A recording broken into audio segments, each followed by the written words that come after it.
এই তো দুপুরের বেলার জন্য আর কি রান্না বান্না করতেছিলাম। তো এখন গরু মাংস দিয়ে আলু দিয়ে রান্না করব, আর হচ্ছে পোলাওটা বসাইয়া দিয়েছি।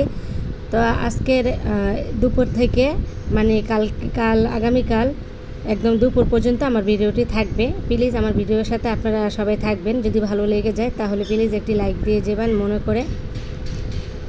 আসসালামু আলাইকুম, সবাই কেমন আছেন? আশা করি ভালো আছেন। আলহামদুলিল্লাহ আমরা ভালো আছি। তো রান্না বান্না শুরু করে দিলাম।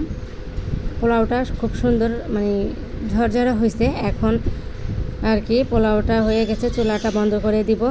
আর এই তো তারপরের দিন সকাল থেকে ভিডিওটি আমি আবার শুরু করলাম। এটা ছিল সকালের ভিডিও। তো সকালে আমরা আর কি নাস্তা করতেছিলাম। তো নাস্তা আর কি রেডিমেড কিনেই নিয়ে আসছিলো আমার হাজব্যান্ড আমাদের জন্য। তো আমরা সবাই নাস্তা খাচ্ছিলাম। তো মেয়েদেরকে বলছিলাম যে ডাইনিং রুমে আমরা বসি। তো ওরা বলতেছে না, গরম লাগতেছে, ফ্লোরে বসে খাবে। যাক, তো ফ্লোরে বসে আমরা আর কি খাচ্ছিলাম। আর আমি আবার এখানে এই সবজিগুলো গুছিয়ে নিছি। আর কাঁচা আম নিয়ে আসছিলাম। কাঁচা আমের এখনও মানে আচার দেওয়া হয়নি। তো আচার দেবো বলে 5 কেজি আম কিনে নিয়ে আসছে আমার হাজব্যান্ড। আর এখানে এই যে অনেক থালা বাসন জমে গেছে, এইগুলো এখন আমি আর ধুয়ে নিব। আর এই যে কিছু মানে গরুর কলিজা নিয়ে আসছিলো, এখানে গরুর কলিজাটা আর কি ভালো করে একটু ধুয়ে আমি চুলায় দিয়ে দিব, একটু ভাপ দিয়ে নিব। তার আগে থালা বাসনগুলো ধুয়ে নিই, অনেক থালা বাসন হয়ে গেছে। আর আমাদের বাসায় আমি যেহেতু এখন আর কি বয়স দিতেছি, আমাদের বাসায় যে মিঠু আছে মানে টিয়া পাখিটা কিন্তু অনেক কথা বলতেছে, তো ওর কথাই শোনা যাচ্ছে। তো এই তো থালা বাসনগুলো কিন্তু ধোয়া হয়ে গেছে। এখন আমি কলিজাগুলো কয়েকটা ধোয়া দিয়ে চুলায় দিয়ে দিব, তারপরে একটু ভাপ দিয়ে নিব, পরে আবার ভালো করে আর কি ধুবো। তো সকাল সকালে আর কি পানি চলে গেছিলো, তারপরে যে পানি আসার পর আমি থালা বাসনগুলো ধুয়ে নিলাম।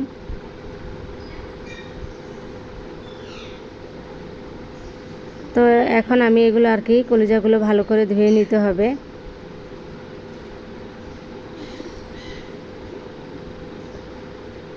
তো এখন আমি আর কি রান্নাটা বসাই দিলাম। পাশের চুলা ভাত বসাই দিয়েছি। আর কলিজারে একটু এই যে বলক নিয়ে করে নিলাম আর কি। তো একটু ভাপায় নিছি। তো এখানে কলিজাটা ভাপাচ্ছিলাম। আর এখানে আমি এই যে মিষ্টি কুমড়া মানে কাটলাম এই যে ছোট করে, একটু ডিম দিয়ে রান্না করব। তো কলিজাটা ভালো করে আমি ভাপ দিয়ে আর কি ভালো করে ধুয়ে টুয়ে পরিষ্কার করে নিছি। তো এখন আমি রান্নাটা বসিয়ে দিতেছি। আজকে কলিজাটা আমি ভুনা করব টমেটো দিয়ে। আর ছোট ছোট করে আলু কাইটে নিছি, কয়েকটা আলু দিব।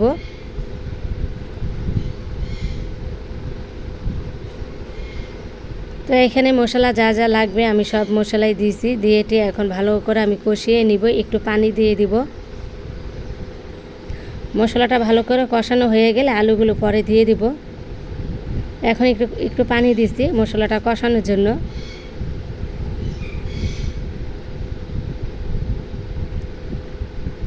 তো আজকে আবার একটু বাজারে গেছিলাম বাজার সদাই করার জন্য, এর জন্য আর কি রান্না বান্নাটা একটু দেরি হয়ে গেছে। তো এখন এই তো আমি মশলাটা কিন্তু কষানো হয়ে গেছে। এখন আমি আলুগুলো দিয়ে দিব আর কলিজাগুলো দিব। যেহেতু কলিজা অনেক বেশি, তাই একটু তেলটা আর কি তেল মশলা একটু বেশি করেই দিলাম। ভুনাতে একটু বেশি করে না দিলে আর কি ভালো লাগে না, তাই একটু তেলটা একটু বেশি করে দিয়েছি। তো এখন আমি এই যে আলুগুলো দিয়ে দিলাম আর এই যে কলিজাগুলো দিয়ে দিব। তো সব কিছু একসাথে দিয়ে এখন আমি মানে কষিয়ে নিব, একটু পানি দিব। তো পানি টানি দিয়ে কিছুক্ষণ রেখে দেবো, রেখে তারপর আর কি পানিটা শুকালে তারপর ঝোলের পানিটা দিয়ে দিব। তো এখন আমি কষানো কিন্তু আমার হয়ে গেছে, পানিটা শুকিয়ে গেছে। তারপর আর একটু পানি দিয়ে একটু বলে কাশলে মাখা মাখা হয়ে গেলে কলিজাটা পানির সাথে আর কি একটু মাখা মাখা মানে ভুনা করব, ঝোল টোল বেশি রাখবো না, তারপর নামিয়ে নিব। আর আমি পাশের চুলায় মিষ্টি কুমড়া তরকারিটা বসাই দিছি। তো এই তো এখন পানিটা আর কি দিয়ে দিলাম, ঝোলের পানিটা। আর এখানে আমি কিন্তু মিষ্টি কুমড়া তরকারিটা বসাই দিছি। তো মিষ্টি কুমড়াগুলো আমি ডিম দিয়ে রান্না করব। তো আজকে 2 পদ তরকারি রান্না করতেছিলাম। তো রান্নাবান্না কিন্তু আমার শেষ হলো। এই তো এখন রান্নাঘরটা পরিষ্কার করে নিব, চুলাটা আর কি। তো এই যে খাবারগুলো সব এভাবে বাটিতে রেখে দিছি, এগুলো আমি সব ডাইনিং টেবিলে নিয়ে রাখবো। তো এই তো এখন ভিডিওটি শেষ পর্যায়ে চলে আসছে, এখন ভিডিওটি রাখবো। তো সবাই ভালো থাকবেন, সুস্থ থাকবেন, শিল্পী হাউজের ব্লকের পাশে থাকবেন। আজ তাহলে এই পর্যন্তই। আসসালামু আলাইকুম, আল্লাহ হাফিজ।